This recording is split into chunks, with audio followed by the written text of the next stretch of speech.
barnaamijka dhalinyarada maanta. halkani waa Washington laanta af Soomaaliga idaacada VOA waad ka dhageysanaysaan mowjadaha gaagaaban efemyada geeska Afrika iyo caalamka oo dhan waad nagala socotaan voasomali.com.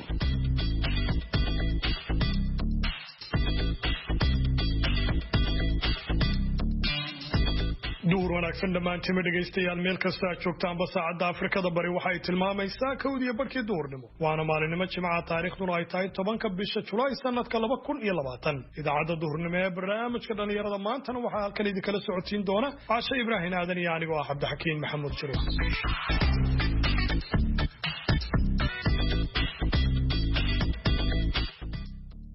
qodobadan idinku hayno barnaamijkana waxaa kamid ah barnaamijkii sooyaalka dhaqanka waan maanta ku soo qaadan doono horumarinta af Soomaaliga. luqadda afka Soomaaliga waxay bilaabantay markii la abuuray ummadda Soomaalida. waxay ku bilaabantay waa xigmad rabbaaniye weeye. waxay la soo jaan qaaday oo la soo kortay inta ummadda Soomaalida ay soo jirtay soo koraysay. sidoo kale dhageystayaal intaan idaacadda ku guda jirno dhinaca kaalmaha heesaha ayaan ka madnaan doonin. ma ogtahay ayaankii ilmadu ka dahaysay ciyaarihii iyo qodobo kale ayaan idin haynaa balse intaas oo dhan waxaa ka horeeya warkii dunida.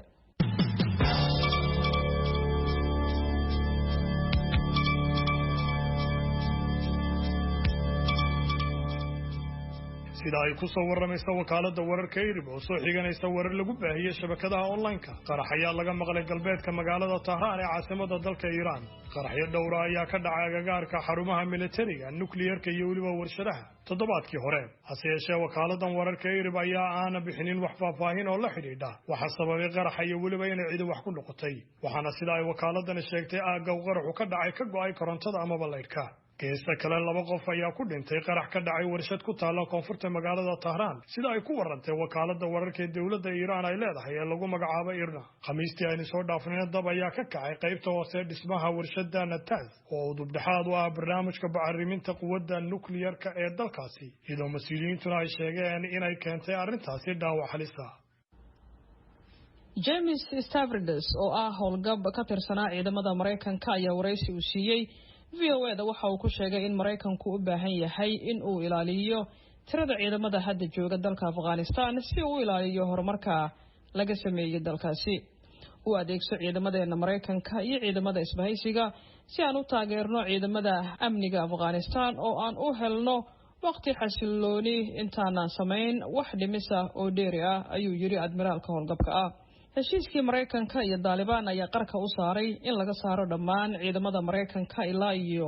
bisha May sanadka 2021 laakiin waa haddii kaliya Taliban ay buuxiso shuruudaha heshiiska iyadoo tirada askarta Mareykanka ee dalka Afghanistan la gaarsiiyay oo lagu soo koobay 8600 ayay Washington waxa ay sheegaysaa in qorshaha bixitaanka uu jadwalka ku jiro. dabeeqadii bishii May ayaa madaxweyne Donald Trump waxa uu ku baaqay in si degdeg ah ciidamada Mareykanka looga saaro dalka Afghanistan kadib 19 sano oo dagaala isagoo intaa ku daray warar la isla dhaxmarayo ee ku saabsan in Washington ay amri karto in ciidamada haray ee Mareykanka ay dalka isaga baxaan ka hor doorashada bisha November.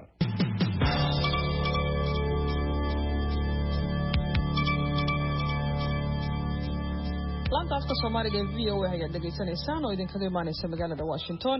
waxaa dhegeystayaal haatan aad ku soo dhawaataan barnaamijka sooyaalka dhaqanka waxaa magaalada Jigjiga noogu soo diyaariyay Haashim Sheekh Cumar Good.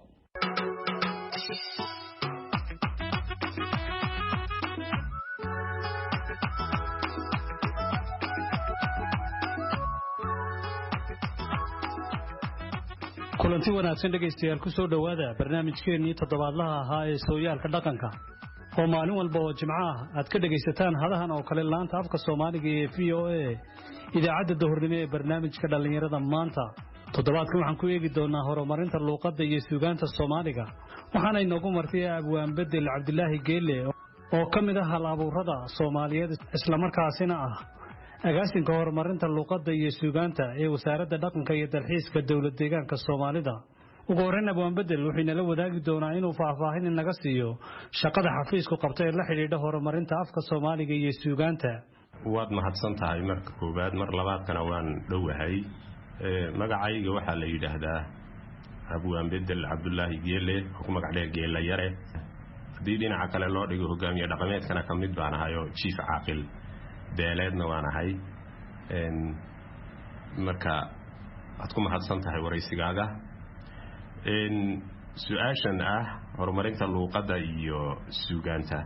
xafiiskan waa xafiiska dhaqanka iyo dalxiiska la yidhaahdaa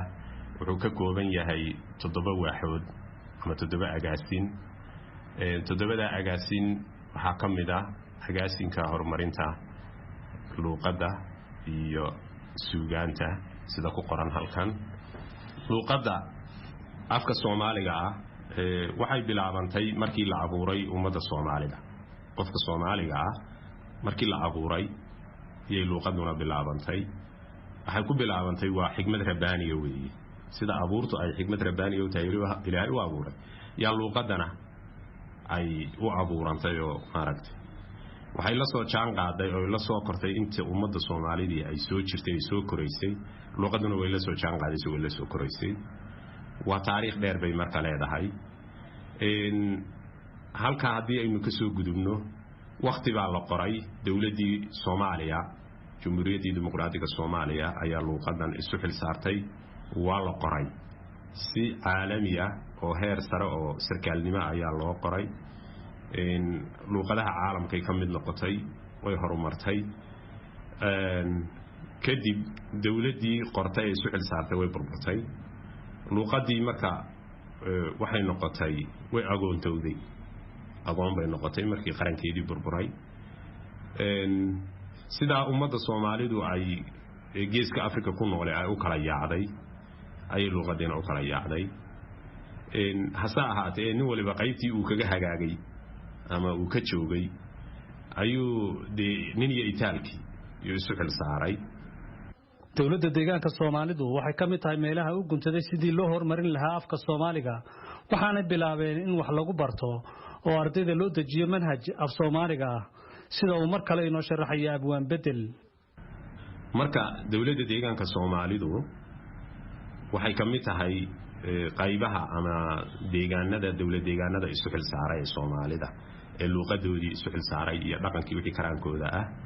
luuqadan deegaan ahaan waxaa lagu bilaabay in lagu dhigo horta dugsiyada waxbarashada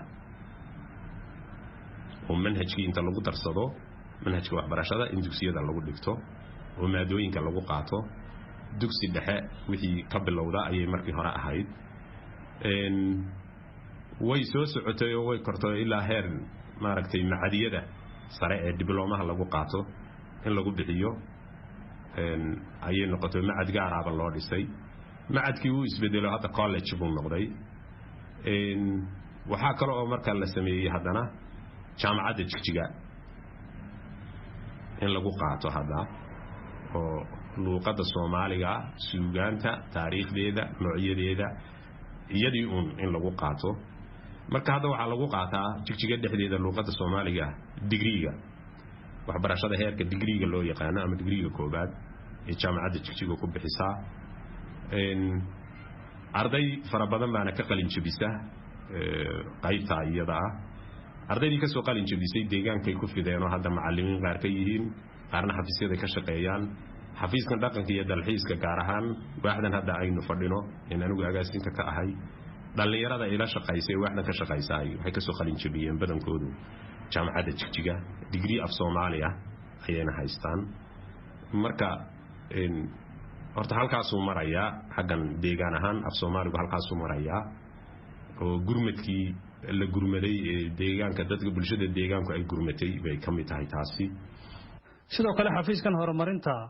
luuqadda iyo suugaanta oo hoostaga wasaaradda dhaqanka iyo dalxiiska ee deegaanka Soomaalida waxay bilaabeen cilmi baadhisyo la xiriira sixitaanka afka iyo inta lahjadood ee uu ka kooban yahay af Soomaaligu waxyaalaha kale oo aan qabanno marka waxa ka mid ah hadda oo ku jirnaa kol hadii manhajkii ku jirto waxbarasho kol hadii ilaa iyo degree lagu qaato kol hadii dadkii ku soo qalin jabiyay ay shaqaalihii dawladda iyo deegaanka ka mid yihiin oo lagu shaqeeyo waxyaalo fara badan oo kale aan hadda u soconaa inaan ka saxno sixitaanka af Soomaaligu wuxuu leeyahay lahjado kala duwan isagoo af Soomaali ayuu haddana lahjado leeyahay xoogaa daraasaad kooban oo aan maaragtay arrinta ku sameynay ama dhabagal aanu ku sameynay oo dhabagalay deegaan ahaan ama xafiis ahaan iyo aqoon-yahankii waxaa la isla qaatay marka hore in loo qaybin karo luqadda af Soomaaliga laba qaybood lahjadeeda lahjada culus iyo lahjada fudud lahjada fudud waa wixii isugu yimaada kelmadda warya iyo maxaa tiri warya maxaa tiri ama maxaa kelmadda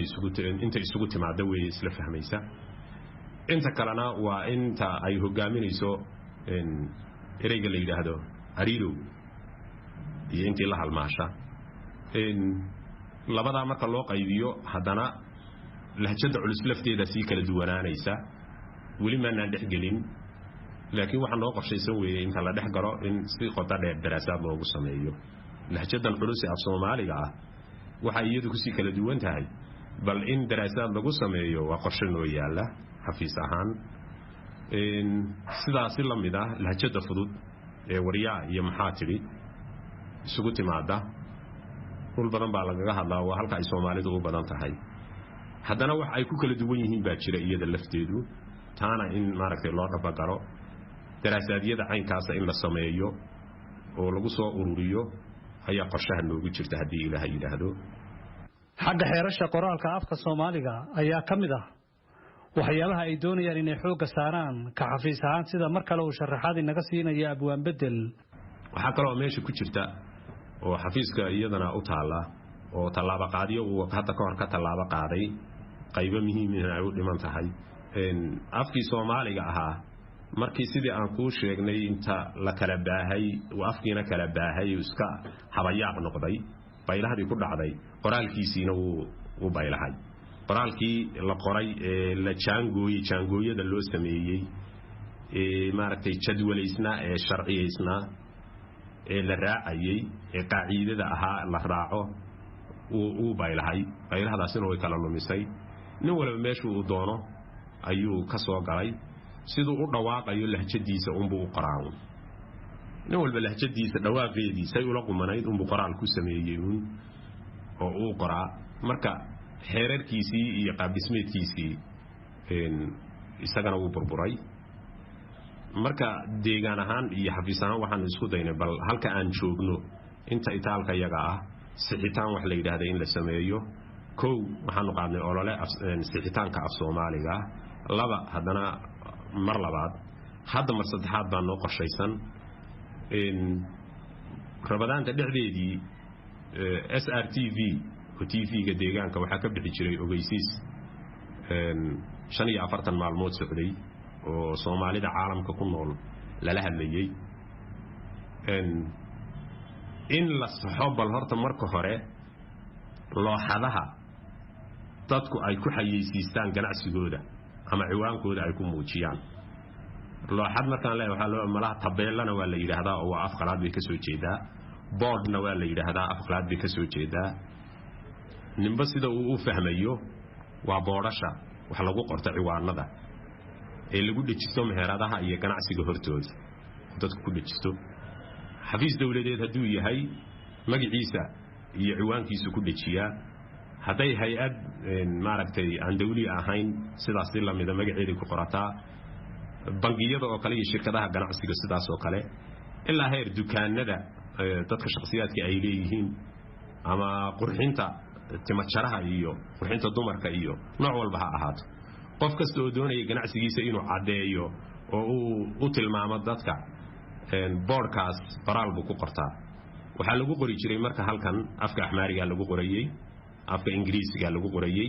dadka qaar Carabiga ku qoranayeen qaar baa Talyaani iyo Faransiis ku qoranayay qof walba wixii ay la noqoto luqadu doono ayuu ku qoranayay ilaa haddan kama dhamaanin way qortaan tallaabooyinka muhiimka ah ee bulshada deegaanka u gudbiyeen xafiiskan horumarinta luqadda iyo afka Soomaaliga ayaa ah in boorasha shirkadaha ganacsiga iyo meel walba uu ku yaalo board lagu qoro af Soomaali sax ah si bulshada loo horumariyo luqadeeda iyo afkeeda hooyo ololaha la qaaday haddana sida ugu ballaaran xafiiska u qorshaysan ee la qaadi doono waxna laga qabtay gebagabadiisana aan rabno inaan israacino waa ololaha sixitaanka af Soomaaliga qoraalkiisa oo laga bilaabayo looxadaha ama boodhasha ama tabeelayaasha qofba sida uu yaqaano hawshaas ilaa 2 goor waa laga talaabo qaaday haddana gebagabadii baan rabnaa insha Allah in meel la gaarsiiyo waqti dhow waa la qaadi doonaa ololo aad u ballaaran weeye waxa kale oo u qorshaysan xafiiska af walba oo dunida ka jira wuxuu leeyahay taariikh iyo sooyaal soo jireena afka Soomaaliga ayuu sheegay abwaan bedel inay ururinayaan taariikhdiisa iyo sooyaalkiisii hore Soomaaligu taariikh buu lahaa bal taariikhdiisii marka lahjadaha laga tago ee lahjadaha la soo ururiyo iyagana taariikhdiisii wixii laga gaari karo in dib loo raaco hadii Ilaahay yiraahdo taariikhdaas dhinacna waa Soomaaliga dhinacna waa dadkii Soomaalida ahaa oo dadka Soomaalidu taariikh bay leeyihiin ama qaab nololeedkeedii ha ahaato ama maaragtay garashadeedii fikirkeedii horumarineed ee ay siyaasadda oo kale dadkii siyaasiyiin ay lahaayeen oo halgamaagii oo kale dadkii ay ahaa ee Soomaalida ka dhashay oo kale iyo meelaha ay soo mareen ha noqoto daraasaadiyada iyadana waa la qaadi doonaa hadii Ilaahay yiraahdo way qorshaysan tahay xafiiska kala saarista qaybaha af Soomaaliga ayaa kamid ah waxyaabaha muhiimka ah ee ay dhalinyarada iyo bulshada ku barayaan tartan suugaaneed sida uu mar kale inoo sharaxay abwaan bedel waxa kale oo marka jira af Soomaaligi markii isaga laftiisii in loo kala saaro tix iyo tiraab hadii marka tiraabtii aynu soo sheegnay in qoraalkii la rabo in laga saxo lahjadihiina la rabo in laga saxo waxa timi iyadana tixdii baa timi tixda qorshayaal la soo fuliyay baa jira مثلا xafiisku wuxuu sameeyay sanad walba in la qabto tartan suugaaneed gaar ahaan gabayada tartan suugaaneed uu hogaaminayo gabaygu in la qabto labadii sano ayna dhaafay waa la qabtay tartan suugaaneedka gabayaaga deegaanka la yiraahdaa waa la xasuumaa idaacada laga sii daayaa halkaas loogu yeeraa lagu ururiyaa waa la tartansiiyaa marka gudi aqoon-yahana oo xeel dheerayaal ah ayaa loo fadhiisiyaa kuwaas marka tartankaas lagu qabtaa waa lagu kala reebaa macnaha ku jira waxa weeye laba xaalo dadkan daayirta ah in fahansanayn dhaqankoodii iyo taariikhdoodii qiimaha uu lahaa iyo waxa uu yahay aan fahansanayn in horta lagu baro oo bal gabaygan iyo suugaantan oo kale noocyadeeda kala duwan horta inay ku bartaan oo la tuso kii wax ku jira ilaahay baa ku ilhaamiyo dadka hal abuurnimada ama hidaha ahaato ama hansi ha ahaato ama maaragtay hibo ha ahaato noocay doontaba ha ahaatee kii ilaahay wax u siiyey oo hal abuurnimo ay ku jirto inuu ku dhiirado inuu yimaado fagaaraha si markaa isagana loo gacan qabto oo xigmadda ku jirta ee ku duugan loo soo shacbiyo oo bulshada uu la wadaago isaguna uu isu ogaado bulshadana uu la wadaago kuwa kale aan hal abuurka ahayna inay bartaan dhaqankooda iyo taariikhdooda iyo suugaantooda afka Soomaaliga iyo suugaantiisu waa xigmad weeye xigmad aad u ballaaran oo qiimo badan baa ku duugan marka inay dhadhamiyaan oo la dhadhansiiyo micnaha ballaaran iyo hibada uu leeyahay afka Soomaaligu iyo macaanka waxa macaanka ee ku jira in la dhadhansiiyo dhalinyarada ayaa looga jeedaa taana si ay ugu soo dhawaadaan dhaqankoodii oo loo daba qabatay iyo dhaqanka wixii dhaawac ah ay soo gaareen looga bogsiyo marka tartanka waa la qabtaa waxaad suugaanta dhiirigelinta farta Soomaaliga iyo afkeega ayaa kamid ah waxyaabaha ay xoog saarayaan sida uu sheegay abwaan bedel waxa la sameeyaa qoraallo buugaag baa la qoraa buugaaga kala duwan oo la qoraa jira dhalinyaro door ah oo durba waxaan intay fahantay ku soo hiranaysa dhaqankeeda iyo hal abuurnimadeeda oo rabta inay wax qorto ayaa jira naadiyo aan nidhaahno ama iskaashatooyin dhalinyaro ururo dhalinyaro oo aas-aasan baa jira iyo qaar iskoodiisu aas-aasa iyo qaar xafiisku uu aas-aasayba marka kuwaas ayaa laga gacan qabtaa qoraaladooda lagu dhiirigeliyaa talo iyo tilmaan iyo tusaale wixii la siin karaa la siiyaa sixitaan baa loo sameeyaa wixii laga sixi karo qoraaladooda qaabkaana xafiisku uu sameeyaa marka af Soomaaliga tixdiisii iyo tiraabtiisiiba sidaas xafiisku wixii karaankiisa uu qabtaa intaas waxaan ku soo gunaanadeynaa kuna soo gabagabaynaynaa barnaamijkeennii sooyaalka dhaqanka ee toddobaadkan oo uu marti inoogu ahaa abwaan bedel cabdilaahi geelle agaasinka horumarinta luuqadda iyo suugaanta af Soomaaliga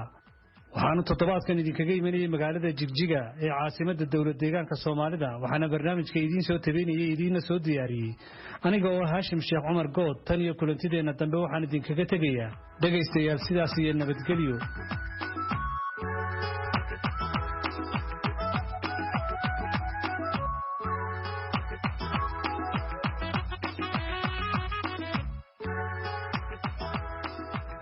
markale ayaan dhammaantiin bay idin leenahay duhur wacana wanaagsan meel kastoo aad joogtaanba haatanna ku soo dhowaada xubintii ciyaaraha oo inoo hayo cabdiqaadir maxamed mursal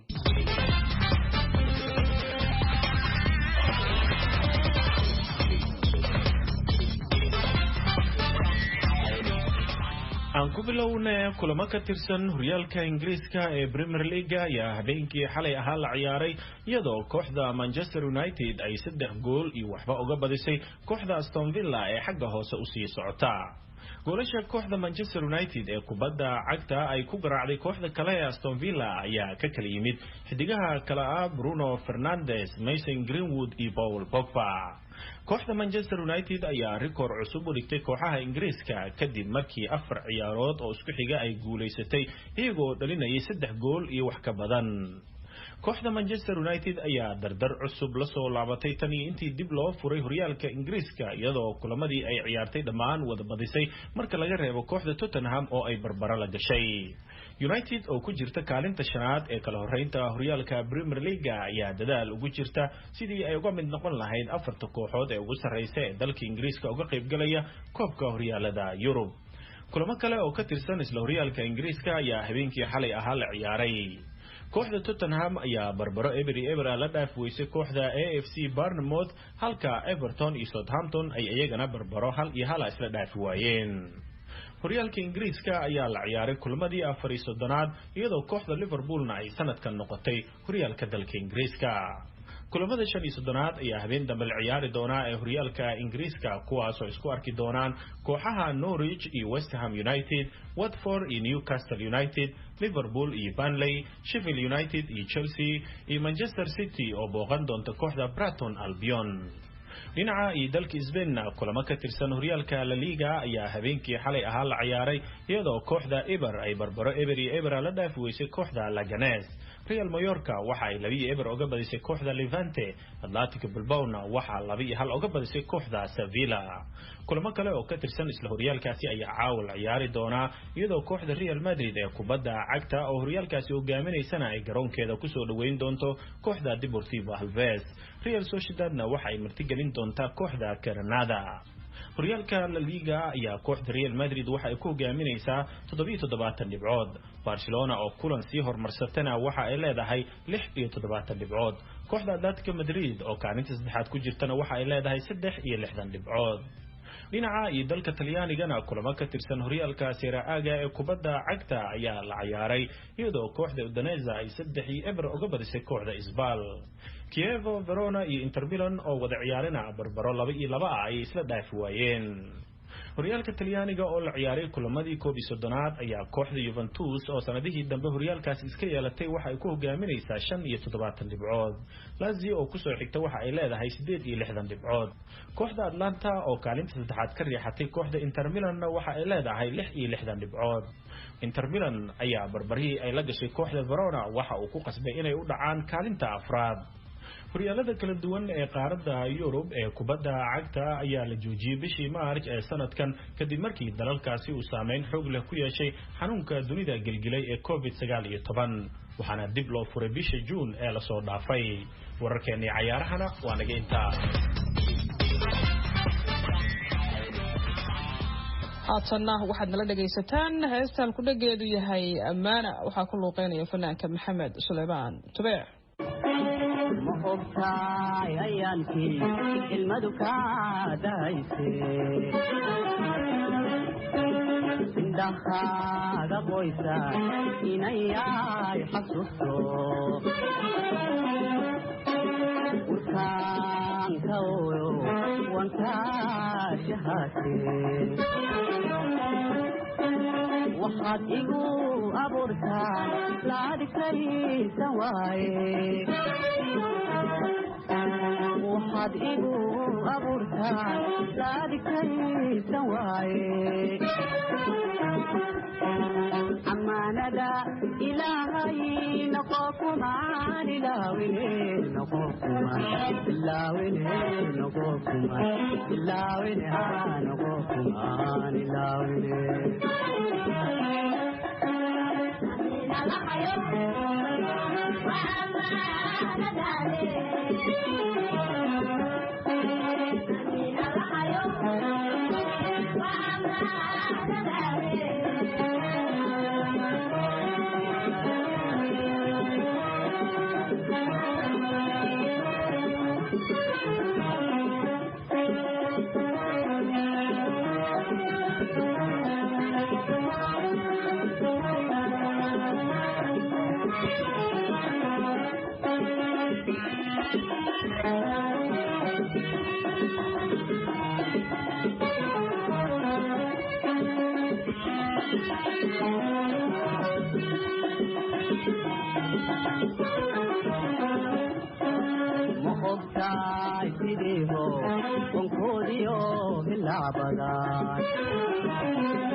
idanka subaxdii wadii inta waxaad igu abuurtaan laadhikaysan waaye waxaad igu abuurtaan laadhikaysan waaye amaanada ilaahay noqo kumaan ilaawine noqo kumaan ilaawine noqo kumaan ilaawine noqo kumaan ilaawine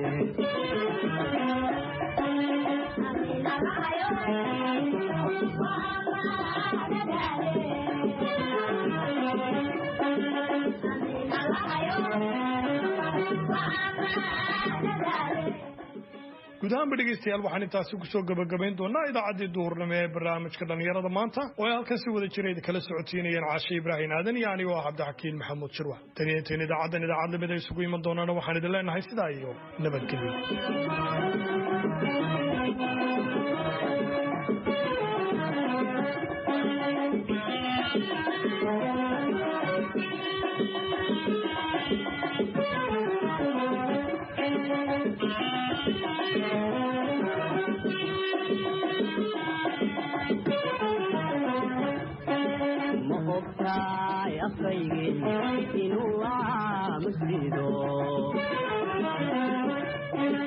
ayada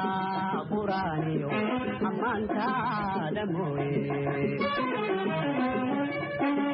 arrin kale inuu fulo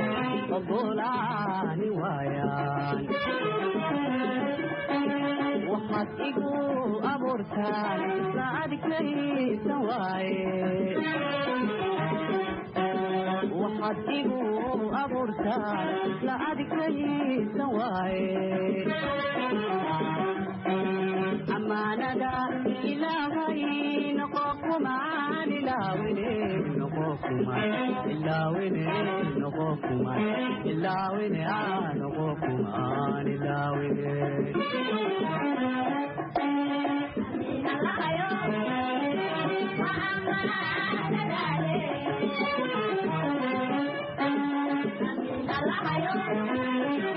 Bye.